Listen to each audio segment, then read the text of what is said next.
other day, Ty Adams actually got in there a lot, because of injuries, things like that. You're kind of on the other side of him, but maybe if you saw anything in film, just what are your thoughts on, maybe how he played, getting that extended run? I think he had a great game. He came in, he did what he's supposed to do.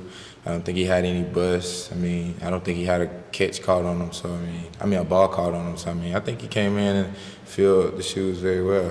Yeah. And what have you been seeing from him, since the season started? Obviously, during the spring, during training camp, whatever, we did get to see some of him in practice, but I guess so far, since the season's began, he's kind of, been more in that reserve role, if you will. How have you seen him in practice, sort of develop and come? He's always got a good head on his shoulders. He's never negative. He's never down just because he's not getting the playing time. He comes in, he works hard. He's very consistent, has great ball skills. I think he's technique-wise, he's been working on some things. I've been working with him on a couple of things. So, like pressing and stuff like that. So, everybody can improve in those areas, and everybody got something to work on. But I think he's been quiet on the low, just working, keeping his head down, and low maintenance. He's a low maintenance guy, so I think he's been really consistent with that. Elijah, what was your view of the Javon Ritchie pick six? I was like in the end zone. I kind of seen it happen, and I was like, what? Like, he just caught the ball. And I thought he was going to get tackled. And then he kept running. I was like, no, he did not just pick six. He was like, I don't even have a pick six. So I was a little bit jealous. No, I wasn't jealous. But I was excited for him. That's big. That's a big-time play. Did you see Coach Collins motoring it down the sideline along with him? Yeah, I did. It was a whole bunch of stuff going on the sideline when that happened. It was hilarious. Stiff arm going too. Yeah, the stiff arm. Yeah, that was a huge play. Do you know he had that in him? Like, have you ever seen him run for that long of a distance at one time? Oh yeah, Jabbar is a crazy athlete. He's a freak athlete. I've seen him do some crazy things. I'll be like, whoa, like how are you that big and can jump higher than me, jump farther than me? He's an athlete. He's very athletic. As a kid growing up in LaGrange, Georgia, how did you feel about Florida State? I kind of liked Florida growing up. Like my mom, she's a big Gator fan. My teammates went to Florida, so I'm kind of a Gator boy. But Florida State, I like Florida State. The Seminoles, always the rivalry. I was going to say, if you like Florida, I assume you did not like Florida State. Though. I do not like Florida State, but it was always a rivalry. So I'm excited to go to Florida State. I've been waiting on this game.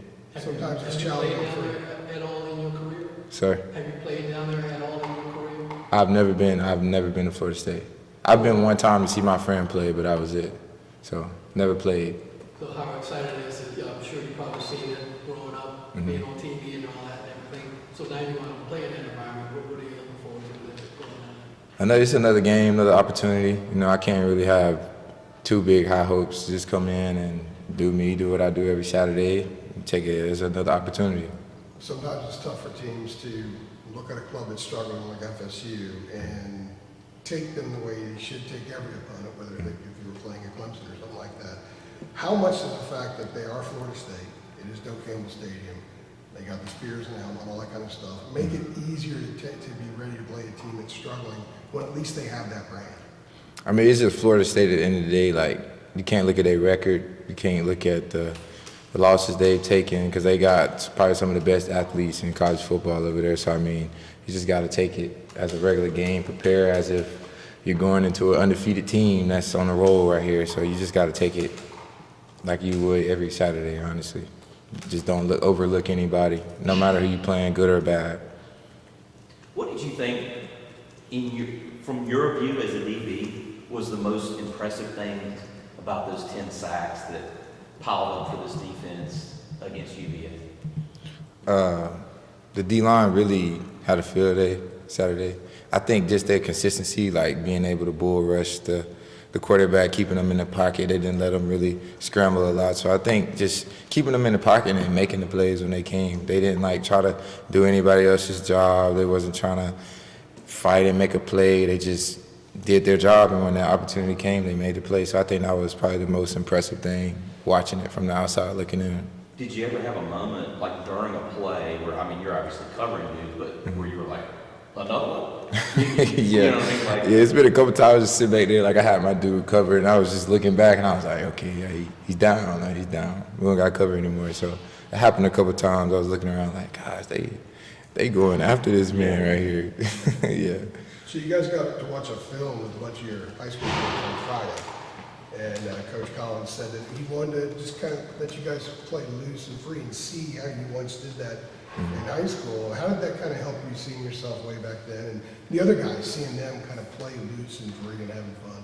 I think more so like just seeing that you've already done this before. You've already played the game. You've been playing the game for years. There's no difference. There's no difference in the level of the game that you play. Like high school coming up, like you've already done this. You've been doing this for a long time. So just go play. Go be you. Go be the person that got you here.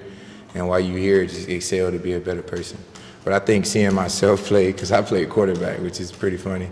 So just throwing it back to the times I was like, I used to have the ball in my hands a lot. So I think that just brought back some good memories and good times in my head. Do you think it relaxed the guys some in a good way? Kind of, it's easier to play loose, I would assume, if you're relaxed. Yeah. I mean, yeah, I don't think it's just you watching your old film can like relax you, but I think just seeing what everybody did back in there, like back in the day, it kind of just brought like laughter, like good times, good joy, like good conversation outside of just football.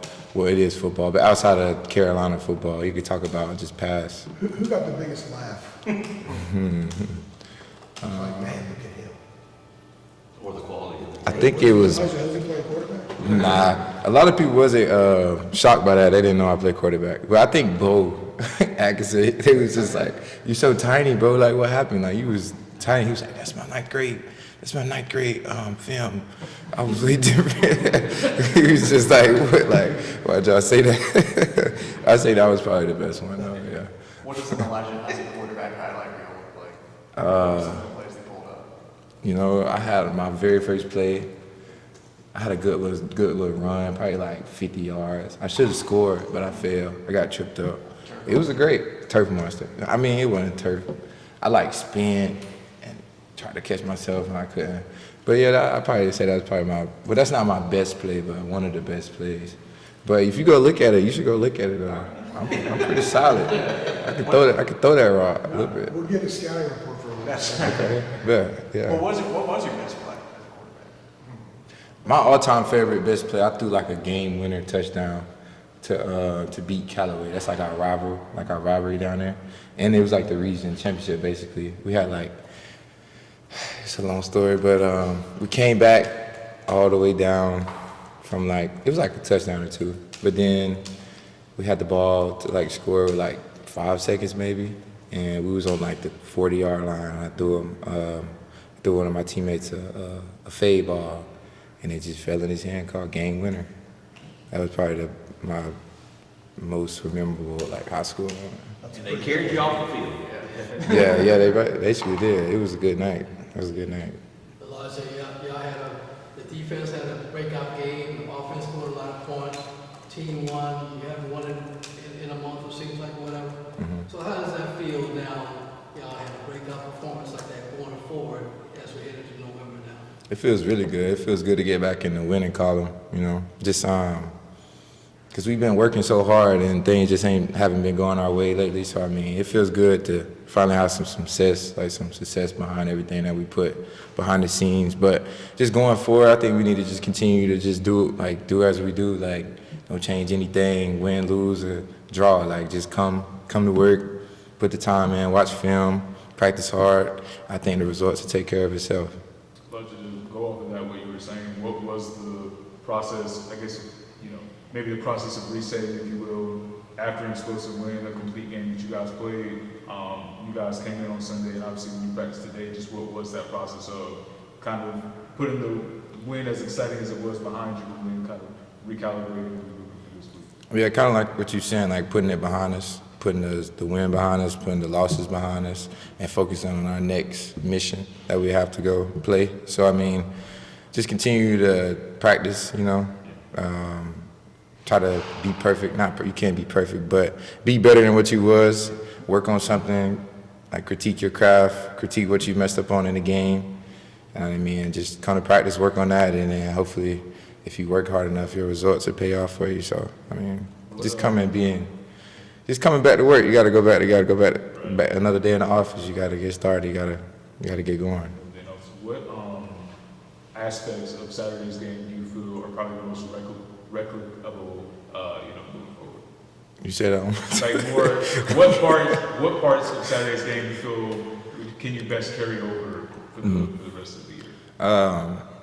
Speak on defensive wise, I think we could just continue to run to the ball. We had a whole bunch of hats around the ball Saturday. Like one man may have missed a tackle or something, but there was 5 other dudes around him to make the tackle. So just flying around, not thinking too much, not making it complicated, not trying to do something out of ordinary, just coming in and doing your job. Like you handle your 2x2, everybody handle their little 2x2, they square, and it fit the piece of the puzzle.